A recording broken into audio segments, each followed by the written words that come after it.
Lijep pozdrav svima, drago nam je da ste i danas malo svratili na naš kanal i da vas zanima proizvodnja voća i povrća. Bavimo se ovdje raznim temama i nadamo se da dajemo korisne savjete, pa je i danas vrijeme za novi savjet. Već smo govorili kada i zašto je potrebno skidati donje listove sa paradajza, no sada idemo i korak dalje. Naime, vrijeme je, kako sazrijevaju i drugi plodovi, da se ukloni i lišće oko gornjih rodnih grana paradajza. Upravo to je tema današnjeg videa. Kako i zašto uklanjati ostale listove na paradajzu. Kako su donji listovi u kontaktu sa površinom tla, sporije se suše poslije kiše i vlažnog vremena i često se prvo upravo na njima pojavljuju simptomi plamenjače, pjegavosti lista i pepelnice. Primjena ove agrotehničke mjere može uveliko uvećati urod, a plodovi će biti krupniji i ukusniji. Isto to se odnosi i na listove koji se nalaze višlje na stabljici, to jest kod sljedeće rodne grane.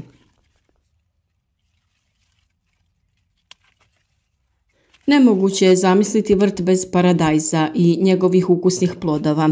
On nije zahtjevan za uzgoj, ali da bi imali odličan urod, potrebno je ipak znati kako se dobro brinuti o biljkama ovog povrća tokom vegetacije.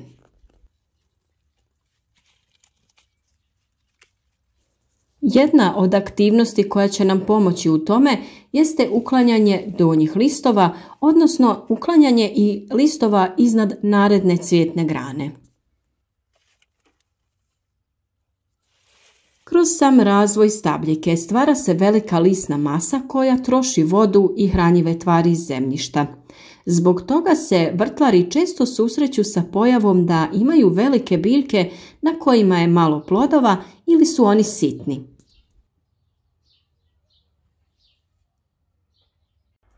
Tokom rasta donji listovi padaju na površinu zemljišta.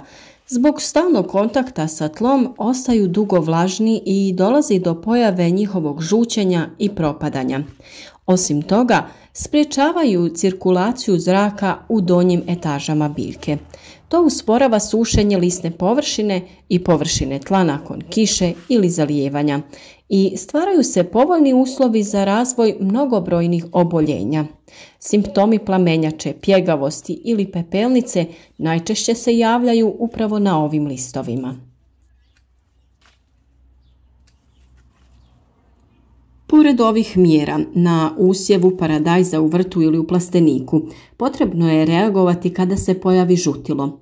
Ovakvi simptomi nam ukazuju da je previše vlage, loša cirkulacija zraka, slaba opskrbljenost tla hranjivim tvarima ili nepravilna briga o biljkama, te da je došlo do neke promjene u vremenskim prilikama.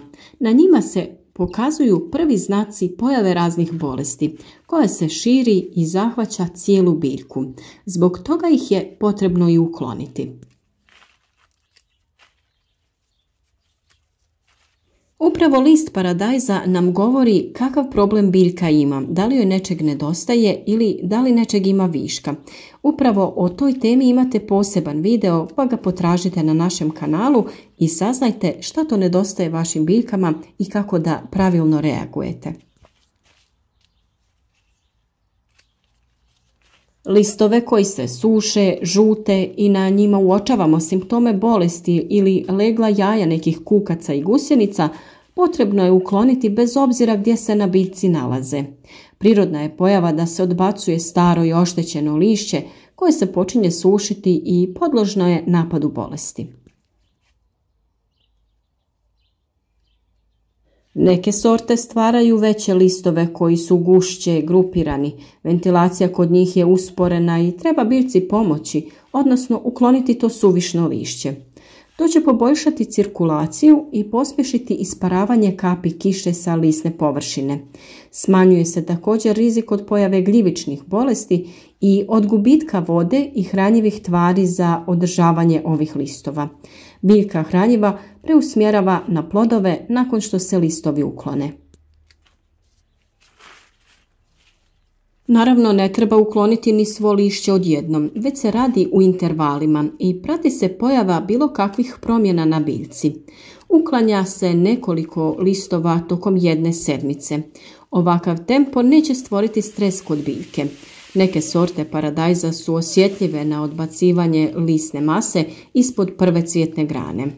Požurimo li sa uklanjanjem suviše rano, može doći do negativne reakcije koja se ogleda u smanjenom broju formiranih cvjetnih pupoljaka, to jest cvjetova, ili njihovo formiranje u potpunosti izostaje. Zbog toga sa uklanjanjem lisnih grana ispod cvijeta paradajza treba pričekati kada se formiraju mladi plodovi.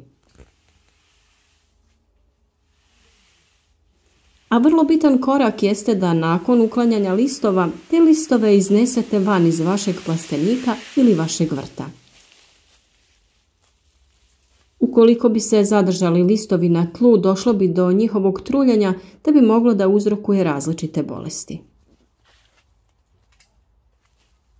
Listovi se sa biljaka trebaju uklanjati nježno kako ne bi na stablu stvorili neku veliku ranu koja bi postala ulaz za mnoge uzročnike biljnih bolesti i štetnika. Ovaj posao je potrebno raditi ujutro, kada je jutro suho i sunčano. Tokom dana ta rana na stablu od otkinutog lista će se osušiti i brže zarasti.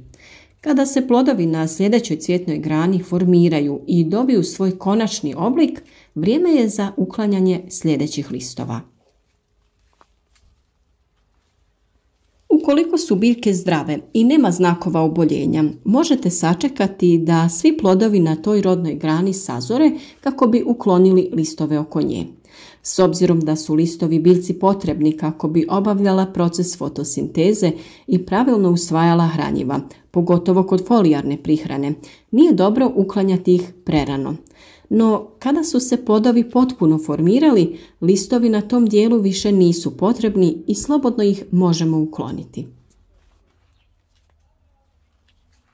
Na taj način, kao što smo rekli, dobivamo prozračnost i biljka je manje podložna oboljenjima. Plodovi će biti bolje izloženi suncu i pravilnije će sazrijevati. A listovi tada neće bespotrebno uzimati hranjiva za sebe, nego će plodovi dobiti priliku da postanu krupniji i zdraviji. Ovo je svakako vrlo bitan korak kako bi održali zdravlje stabljike i kako bi izbjegli pojavu bolesti. Ukoliko dođe do oboljenja samo jedne biljke, velike su šanse da se to proširi i na ostale, tako da je u ovom slučaju vrlo bitno odraditi preventivne mjere. Mi smo uklanjanje listova odradili i na stabljikama našeg čeri paradajza. Plodovi su se lijepo formirali i dosta ih je spremno za berbu. Oni se mogu brati ovako pojedinačno, ali mi ipak čekamo da svi budu crveni, jer je nekako posebno zadovoljstvo kada se ubere cijela jedna grana savršeno raspoređenih plodova. A u ovom periodu ne smijemo zanemariti i prihranu biljaka koja je jako važna. O tome smo mnogo govorili u prethodnim video savjetima, pa pogledajte sve o uzgoju paradajza na našem kanalu. Odvojite vrijeme i istražite različite teme, jer vjerujem da će vam koristiti, pogotovo ako ste vrtlar početnik. A još jedna vrlo bitna tema jeste zalamanje vrhova, to jest dekapitacija paradajza. Kod visokih sorti se vrši u zavisnosti od vremena proizvodnje, a sve u cilju regulisanja rasta biljke i broja berbi. U proljetno-ljetnoj proizvodnji vrh stabla paradajza se zakida polovinom maja, kada biljka razvije 8 do 10 rodnih grana, a u jesenjoj početkom oktobra, nakon 4. do 6. grane. Po pravilu vrh se zakida tako da iznad posljednje rodne grane ostanu 2 do 3 lista. Na vama je da odlučite koliko rodnih grana želite imati. Mi najčešće idemo na 6 rodnih grana, jer na taj način paradajz iznese jako kvalitetne plodove. Ukoliko biljka sa daljnjim razvojem uđe duboko u jesen, plodovi će biti sitniji, a to su oni koji rastu na višljim etažama. Evo, dragi naši, to je to od savjeta za današnji video. Nadam se da će vam biti od pomoći i da ćete na vrijeme tretirati vaše biljke kako bi imali što kvalitetnije plodove.